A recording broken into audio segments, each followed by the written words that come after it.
रितेश नाम का एक आदमी रहता था। वो अपने माता पिता के साथ रहता था। उसके पास व्यापार करने के पैसे तो थे, पर उसे पता नहीं चल रहा था कि कौन सा व्यापार शुरू करे। इसीलिए वो इस विषय में फैसला लेने के लिए अपने पिता के साथ चर्चा करता है। पिताजी, मुझे पता नहीं चल रहा है कि आपके दिए हुए पैसों से मैं कौन सा व्यापार शुरू करूं। अरे, उसमें क्या है, पकौड़ी का व्यापार शुरू करते हैं। पकौड़ी का व्यापार? हाँ बेटा, हमारे गांव में जलेबियों का, समोसे का, अचार का, पापड़ का ऐसे बहुत व्यापार है। तो तुम्हें कुछ अलग व्यापार करना होगा। गांव में जो व्यापार नहीं है, अगर तुम करोगे तो अच्छा लाभ पाने का मौका होगा। सिर्फ सादा पकौड़ी कौन खरीदेगा पिताजी?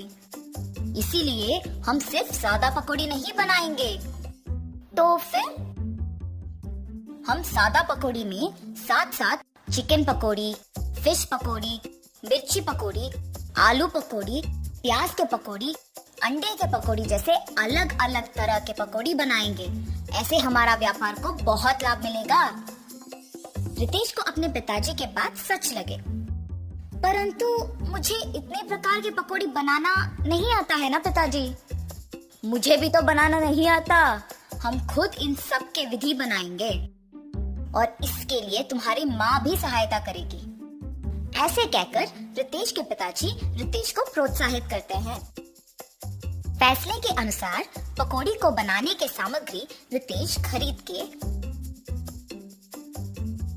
रसोई घर में इकट्ठा कर रहा होता है कि उसके पिताजी पके हुए अंडों को 2 हिस्सों में काट रहे होते हैं और रितेश की माँ पकौड़ी के लिए बेसन का मिश्रण तैयार कर रही होती है। बनाए हुए मिश्रण को 6 अलग अलग बर्तन में बराबरी से रितेश की माँ डालती है। रितेश के पिताजी पहले बर्तन में कटे हुए अंडे, दूसरे बर्तन में कटे हुए प्याज, तीसरे बर्तन में कटे हुए मिर्ची, चौथे बर्तन में कटे हुए आलू, पांचवें बर्तन में कटे हुए केले और छठी बर्तन में कटे हुए चिकन के पीसेस डालते हैं और फिर एक एक करके उन सारे अलग तरह के पकौड़ी को तेल में तलते हैं। रितेश जब पकौड़ी का स्वाद देखता है तो उसको बहुत स्वादिष्ट लगता है। फिर वो अपने पिताजी के बातों को सच मानकर पकौड़ी के व्यापार को दृढ़ निश्चय से शुरू करता है। ऐसे शुरू हुआ था रितेश की जीत की कहानी। 15 साल बाद वही पकौड़ी का व्यापार रितेश को सिर्फ अमीर ही नहीं बल्कि बहुत घमंड और कठोर बना देता है। दूसरी ओर रितेश के पिताजी को बहुत दिनों से ठीक से दिखाई नहीं दे रहा था और सुनाई भी नहीं दे रहा था। इसीलिए वो रितेश को चिकित्सा करवाने के लिए पूछने की प्रयत्न करते हैं, पर रितेश कभी उनको समय ही नहीं देता था। इसीलिए रितेश के पिताजी खुद अस्पताल जाने का निश्चय करते हैं, पर उनके पास पैसे ना होने के कारण रितेश की दुकान को निकल पड़ते हैं। अरे रितेश बेटा, कुछ दिनों से न कुछ ठीक से दिखाई दे रहा है, न कुछ सुनाई दे रहा है। चिकित्सा के लिए 3000 रुपयों की जरूरत है। थोड़ा मदद करो ना बेटा। क्या 3000 रुपए? उतने पैसे तो मेरे पास नहीं है। पर बेटा, कल ही तो तुमने बहू को बताया था कि हर रोज तुम्हें 30,000 मिलते हैं। आप पहले यहाँ से चलिए, कह रहा हूँ ना पैसे नहीं है। और घर चले जाते हैं। घर पहुँचने के बाद चिकित्सा के पैसे मांगने रितेश के पास गया था, पर उसने ये कहकर भेज दिया कि उसके पास पैसे नहीं है। क्या 3000 के लिए उसने ऐसा कह दिया? व्यापार तो अच्छा चल रहा है ना। शायद उसको हमारा यहाँ रहना पसंद नहीं। बहू ने भी खाना सिर्फ उन दोनों के लिए बनाया है। मैंने हम दोनों के लिए खाना बनाया है। तो फिर यही है, हमारा यहाँ रहना वो दोनों चाहते ही नहीं है। चलो इसी रात को यहाँ से निकलते हैं। ऐसे फैसला करके दोनों उसी रात गांव से निकल जाते हैं। माता पिता के लापता होने पर भी रितेश को चिंता नहीं हुई। अगर किसी ने पूछा तो कहता था कि तीर्थ यात्रा पे गए हैं। रितेश को पकौड़ी के व्यापार में लाभ ही लाभ आ रहा था। वो उसके दुकान में 10 और सहायक को काम पे लगा के उनको सारे पकौड़ी के विधि सिखा के काम करवाता था। इसके अनुसार उसने पकोड़े के दाम भी बढ़ा दिया था। मिर्ची पकोड़े 5 रुपए के 10 पीस, प्याज के पकोड़े 8 रुपए के 10 पीस, आलू के पकोड़े 10 रुपए के 10 पीस, अंडे के पकोड़े 15 रुपए के 10 पीस, चिकन के पकोड़े 20 रुपए के 10 पीस और मछली के पकोड़े 25 रुपए के 10 पीस।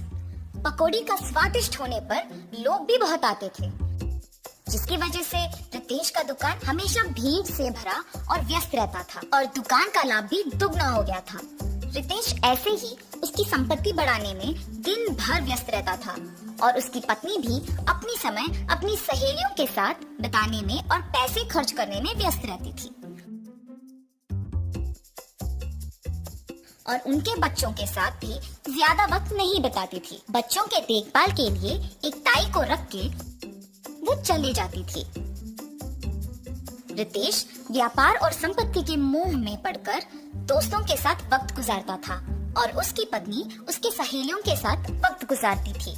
इस वजह से उनके बच्चे बहुत लापरवाही से पले बड़े। रितेश अपने बच्चों को अनुशासन से नहीं बड़ा कर पाया और अपने बीवी को उसके शौक से दूर नहीं रख पाया। अब रितेश के साथ प्यार से 2 बातें करने के लिए भी कोई नहीं था। उस समय में उसको उसके माता पिता की बहुत याद आती है। मैं कितना मूर्ख हूँ, प्यार से देखभाल करने वाली माँ और जिस व्यापार को इतने जिम्मेदारी से देखभाल कर रहा हूँ उसका मार्गदर्शन करने वाले पिताजी को मैंने अनादर किया है। न जाने वो कहाँ हैं, क्या कर रहे होंगे। मैं तुरंत उनको ढूंढ के घर वापस लेके आता हूँ। रितेश अपने माता पिता को ढूंढने अपने कार में निकल जाता है। गांव में ढूंढते ढूंढते उसको अपने माता पिता गंदे फटे हुए कपड़ों में नजर आते हैं। ये देख रितेश भाग के उनके पास जाता है और कहता है, आप ऐसे कैसे? ये सब मेरा ही गलती है पिताजी, मुझे माफ कीजिए और कृपया मेरे साथ घर चलिए माँ। रितेश को अपने गलती का एहसास होता है और वो अपने माता पिता के साथ घर वापस आता है। अपनी पत्नी को बोलता है कि आज से जो भी होगा माँ के अनुसार होगा और व्यापार का सारा संपत्ति अपने पिताजी के हाथ कर देता है। रितेश सिर्फ सहायकों का और पकोड़ी के विधि का देखभाल करता है और उसकी पत्नी बच्चों का देखभाल और पढ़ाई का ध्यान रखती है। सुख संपत्ति और परिवार का प्यार पाके सब सदा खुश रहते हैं।